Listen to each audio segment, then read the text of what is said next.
विद्यार्थी मित्रो, आज आपण नवीन टॉपिक या ठिकाणी अभ्यासणार आहोत आणि तो म्हणजे मॅनेजमेंट अकाउंटिंग। या मॅनेजमेंट अकाउंटिंग मधील एकंदरीत 4 प्रकरणांचा अभ्यास आपण 4 वेगवेगळ्या व्हिडिओमध्ये करणार आहोत। पहिला टॉपिक जो आपण अभ्यासणार आहोत तो म्हणजे अकाउंटिंग फॉर इमर्जिंग सेक्टर्स। या टॉपिकवरील मल्टिपल चॉईस क्वेश्चन्स कसे असणार आहेत याचा आढावा आपण या व्हिडिओमध्ये घेणार आहोत। विद्यार्थी मित्रांनो, मी डॉक्टर किशोर जगताप, माझ्या या यूट्यूब चॅनलमध्ये आपणा सर्वांचं स्वागत। मित्रहो, जर व्हिडिओ आवडला तर व्हिडिओला लाईक करा, आपल्या सर्व विद्यार्थी मित्रांना हा व्हिडिओ शेअर करा आणि त्याचप्रमाणे अजूनपर्यंत ज्यांनी चॅनलला सबस्क्राइब केलं नसेल त्यांनी त्वरित चॅनलला सबस्क्राइब करून त्यासमोरील बेल बटन प्रेस करा, म्हणजे येणाऱ्या प्रत्येक व्हिडिओचे नोटिफिकेशन तुम्हाला तुमच्या मोबाईलवर प्राप्त होऊ शकेल। तर चला पाहूया मल्टिपल चॉईस क्वेश्चन्स। एकंदरीत मॅनेजमेंट अकाउंटिंगचा जो सिलेबस आहे तो सिलेबस आपण पहिल्या 4 घटकामध्ये विभागलेला आहे। पहिला टॉपिक आहे तो अकाउंटिंग फॉर इमर्जिंग सेक्टर्स, दुसरा टॉपिक आहे applications of management accounting techniques, तिसरा टॉपिक आहे budgets as a tool for decision making आणि चौथा टॉपिक आहे वर्किंग कॅपिटल मॅनेजमेंट। या 4 टॉपिकवर 4 वेगवेगळे व्हिडिओ आपण त्या ठिकाणी पाहणार आहोत। त्यातला पहिला व्हिडिओ आज आपण पाहणार आहोत तो म्हणजेच अकाउंटिंग फॉर इमर्जिंग सेक्टर्स या टॉपिकवरचा। Accounting for emerging sectors, accounting for emerging sectors हा जो पहिला टॉपिक आहे या पहिल्या टॉपिकवरील मल्टिपल चॉईस क्वेश्चन कसे असणार आहेत याचा पूर्णतः आढावा आपण या व्हिडिओमध्ये घेतोय। तर चला पाहूया एकंदरीत अकाउंटिंग फॉर इमर्जिंग सेक्टर्स या टॉपिकमध्ये अगोदर सिलेबस काय आहे आणि त्या सिलेबसवर आधारित असणारे multiple choice questions. Accounting for emerging सेक्टर्समध्ये जो सिलेबस आहे तो म्हणजे फिनान्शियल अकाउंटिंग, कॉस्ट अकाउंटिंग आणि मॅनेजमेंट अकाउंटिंग या संदर्भात। त्यामुळे आपल्याला मल्टिपल चॉईस या 3 घटकांचे या ठिकाणी पाहायचे आहेत।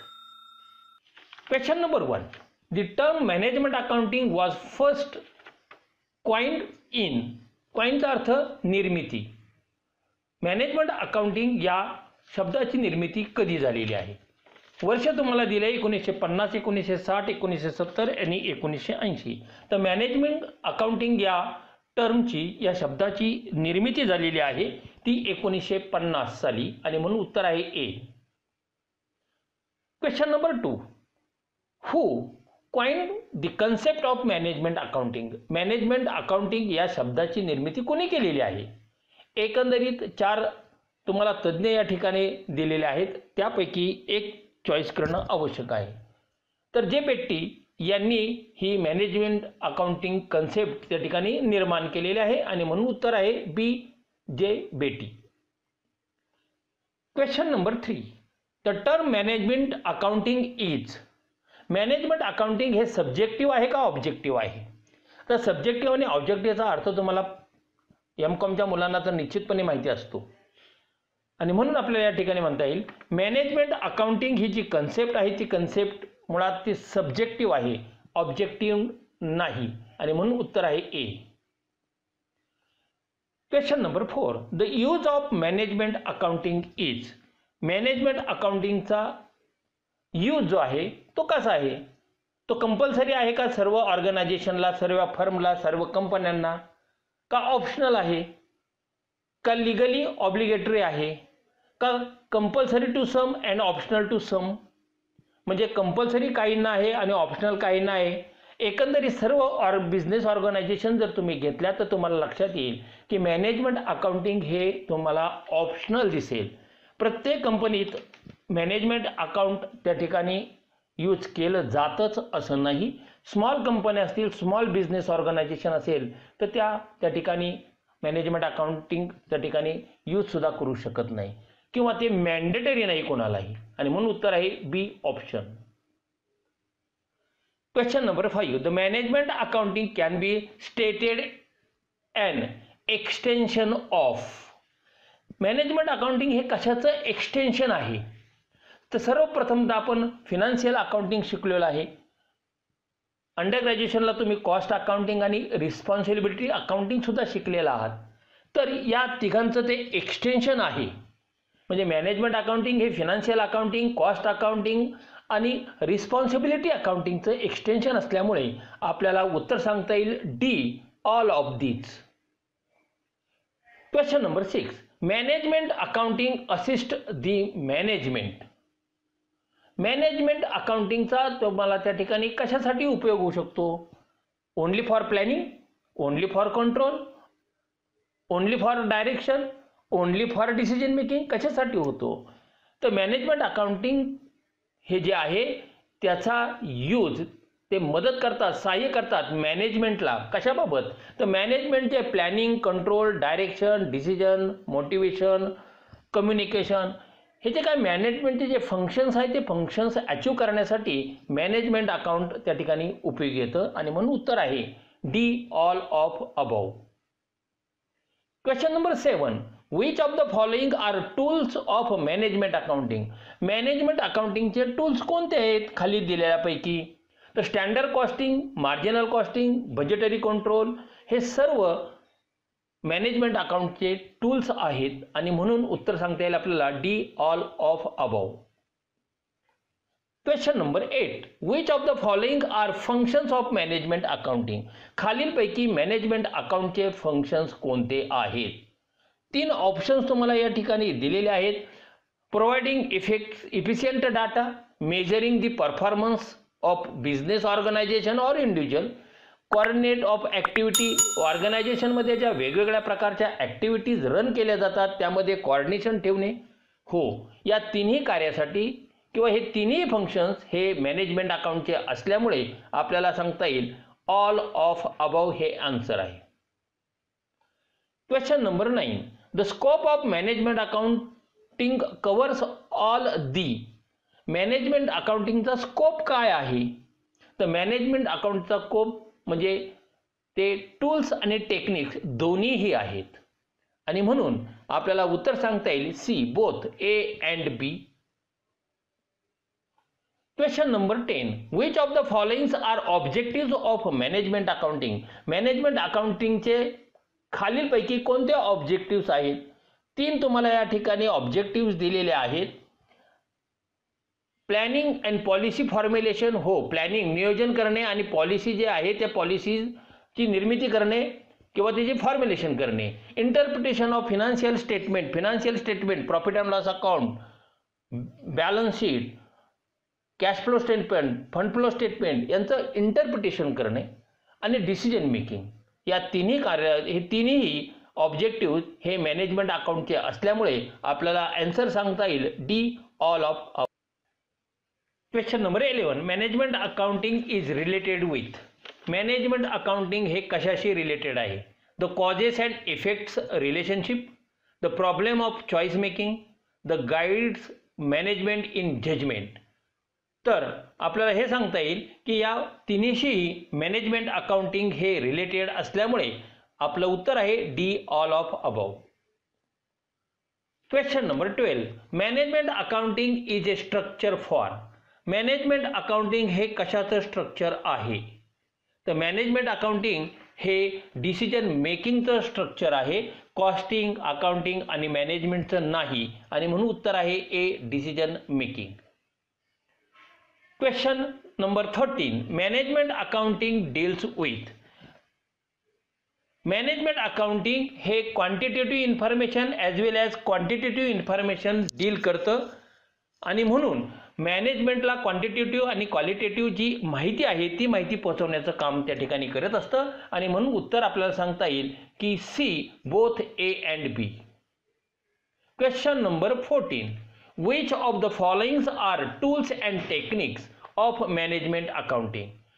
मॅनेजमेंट अकाउंटचे खालीलपैकी कोणते टूल्स आणि टेक्निक आहेत? Ratio analysis. हो आहे. Fund flow statement. हो आहे. Financial statement analysis. हो आहे.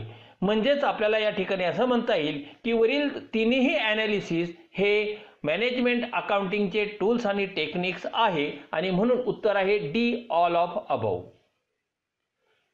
Question number 15. Which of the followings are advantages of management accounting. Management अकाउंटिंगचे खालीलपैकी कोणते ॲडव्हांटेजेस आहेत?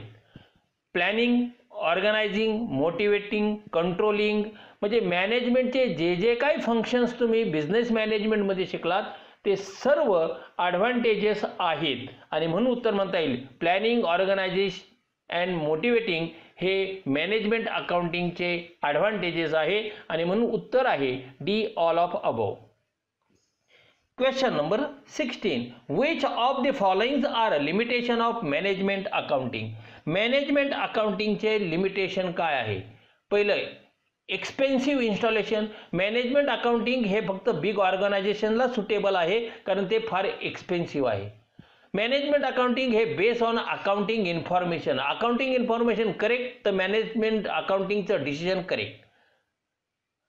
जर चुकीची इन्फॉर्मेशन अकाउंटिंगची असेल तर मॅनेजमेंट अकाउंटिंगचे जे डिसिजन आहे ते सुद्धा चुकीचे असू शकतील. आणि मॅनेजमेंट अकाउंटिंग हे बेस ऑन डाटाबेस. जे डाटा तुमच्याकडे अवेलेबल आहे त्याच्यावरच तो अवलंबून आहे आणि म्हणून हे तिन्ही मॅनेजमेंट अकाउंटिंगचे लिमिटेशन आहेत आणि म्हणून उत्तर आहे D all of above. Question number 17. आतापर्यंत एकंदरीत आपण मॅनेजमेंट अकाउंटिंग वरचे सर्व मल्टिपल चॉईस क्वेश्चन पाहिलेत. आता आपण पाहतोय कॉस्ट अकाउंटिंग वरील multiple choice question. Question number 17. Which of the following are functions of cost accounting? खालीलपैकी कॉस्ट अकाउंटिंगचे कोणते फंक्शन्स आहेत? असर्टेनमेंट ऑफ कॉस्ट, हो. Control of cost, yes. आणि रिपोर्टिंग किंवा प्रेझेंटेशन, यस. हे तिन्ही फंक्शन जे आहेत ते कॉस्ट अकाउंटिंगचे असल्यामुळे उत्तर आहे D all of above. Question number 18. Which of the following are objective of cost accounting? खालीलपैकी कोणते कॉस्ट अकाउंटिंगचे ऑब्जेक्टिव्ह आहेत? To ascertainment and analysis of cost, हो हे ऑब्जेक्टिव्ह आहे.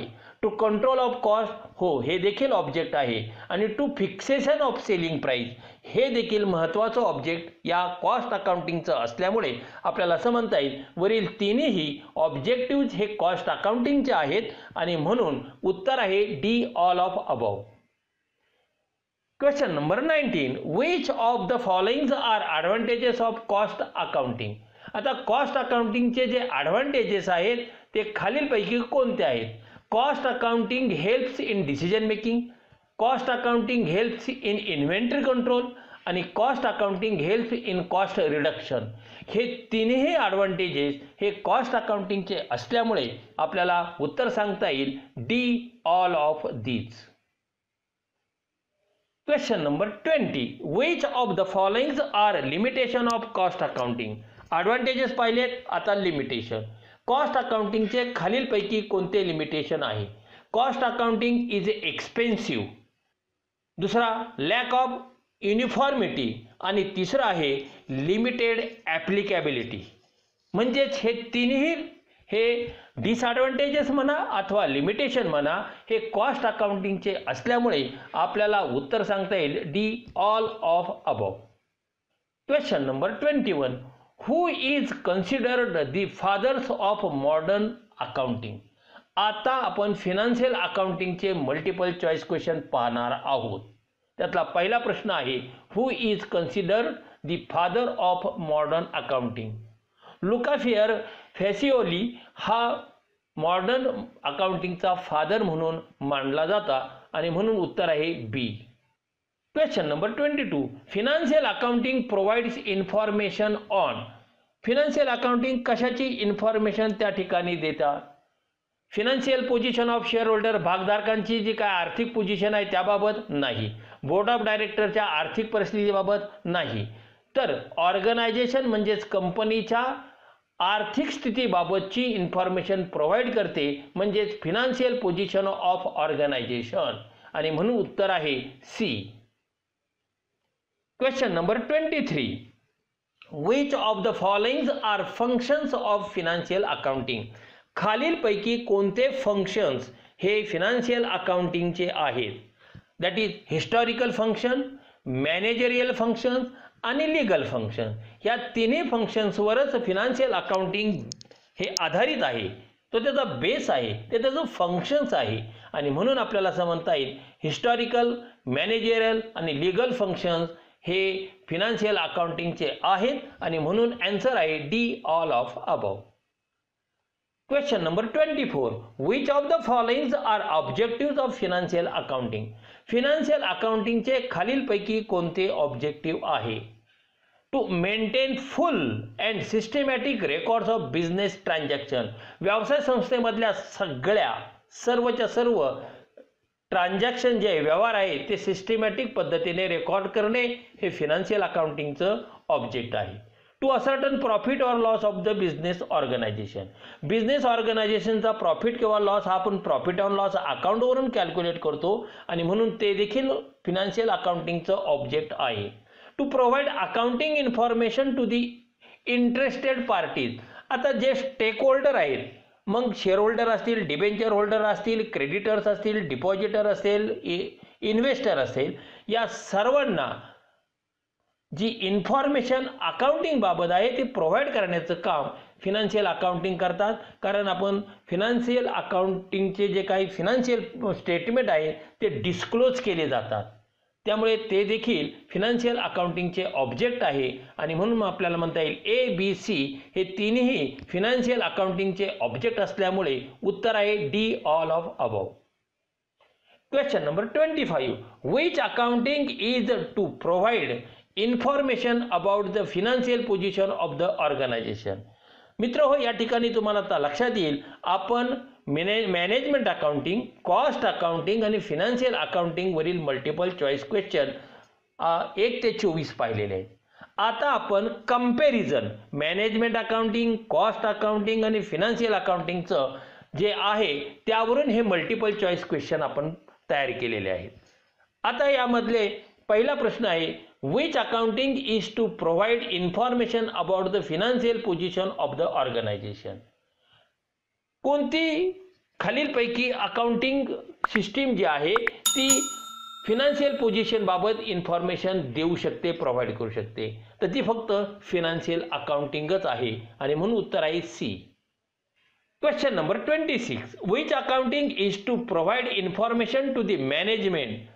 कोणती अकाउंटिंगची सिस्टीम आहे की जी मॅनेजमेंटला इन्फॉर्मेशन प्रोव्हाइड करते? कशासाठी? त्यांना प्लॅनिंग करण्यासाठी, कंट्रोलिंग करण्यासाठी आणि डिसिजन मेकिंगसाठी. तर आपल्याला उत्तर सांगता येईल की कॉस्ट अकाउंटिंग हे इन्फॉर्मेशन प्रोव्हाइड करतं मॅनेजमेंटला प्लॅनिंगसाठी, कंट्रोलिंगसाठी आणि डिसिजन मेकिंगसाठी. Question number 27. Which accounting is not compulsory. कोणतं अकाउंट असं आहे खालीलपैकी की जे मॅन्डेटरी नाही? तर मॅनेजमेंट अकाउंटिंग हे मॅन्डेटरी नाही, कंपल्सरी नाही, त्यामुळे उत्तर आहे A. It is a voluntary, it is a option. Question number 28. Accounting standard is applicable to. Accounting standard कशाला ॲप्लिकेबल होतात? तर ते फक्त फायनान्शियल अकाउंटिंगला. मॅनेजमेंट अकाउंटिंगचा आणि अकाउंटिंग स्टँडर्डचा संबंध नाही, कॉस्ट अकाउंटिंगचा आणि अकाउंटिंग स्टँडर्डचा संबंध नाही, ते कॉस्ट अकाउंटिंग स्टँडर्डचा संबंध आहे. इथे अकाउंटिंग स्टँडर्डचा विचारला आहे आणि म्हणून उत्तर आहे फक्त financial accounting C. Question number 29. Which accounting does not included. खालीलपैकी कोणत्या अकाउंटिंगमध्ये इन्क्लूड नाही? काय? Tax planning and tax accounting. तर निश्चितपणे आपल्याला सांगता येईल की कॉस्ट अकाउंटिंगमध्ये टॅक्स प्लॅनिंग आणि टॅक्स अकाउंटिंगचा संबंध येत नाही. मॅनेजमेंट अकाउंट आणि फायनान्शियल अकाउंटिंगमध्ये टॅक्स प्लॅनिंग आणि टॅक्स अकाउंटचा संबंध असतो आणि म्हणून उत्तर आहे B, cost accounting. Question number 30. Which accounting is maintain to provide information for fixation of selling price. Selling price ही कशावर काढतात? टोटल कॉस्ट आणि cost of good sold. Cost of good sold तुमचं 100 असेल तर प्रॉफिट तुम्हाला 5 रुपये घ्यायचं असेल तर 105 रुपये तुम्हाला सेलिंग प्राइस ठेवावं लागेल. म्हणजे cost plus profit is equal to selling price. हे कुठेच दिसेल तर तुम्हाला पहा कॉस्ट शीटमध्ये तुम्ही अभ्यासलेलं असणार आहे. म्हणजे सेलिंग प्राइस फिक्सेशन हे कुठं होतं तर कॉस्ट अकाउंटिंगमध्ये होतं आणि म्हणून उत्तर आहे बी, कॉस्ट अकाउंटिंग. विद्यार्थी मित्रांनो, पुढील टॉपिक आपण पाहणार आहोत तो म्हणजे topic number 2, applications of management accounting techniques यावरील. विद्यार्थी मित्रांनो, जर व्हिडिओ आवडला तर व्हिडिओ निश्चितपणे लाईक करा. आपल्या सर्व विद्यार्थी मित्रांना हा व्हिडिओ शेअर करा आणि ज्यांनी अजूनपर्यंत चॅनलला सबस्क्राईब केलं नसेल त्यांनी त्वरित चॅनलला सबस्क्राईब करून त्यासमोरील बेल बटन प्रेस करा, म्हणजे येणाऱ्या प्रत्येक व्हिडिओचे नोटिफिकेशन तुम्हाला तुमच्या मोबाईलवर प्राप्त होऊ शकेल. विद्यार्थी मित्रांनो, जर तुम्हाला काही कमेंट्स करायचे असेल तर त्या कमेंट्स निश्चितपणे मी इथे दिलेल्या माझ्या ईमेलवर तुम्ही देऊ शकता. तर मित्रांनो, पुढील भागात आपण पाहणार आहोत application of management accounting techniques. Thank you.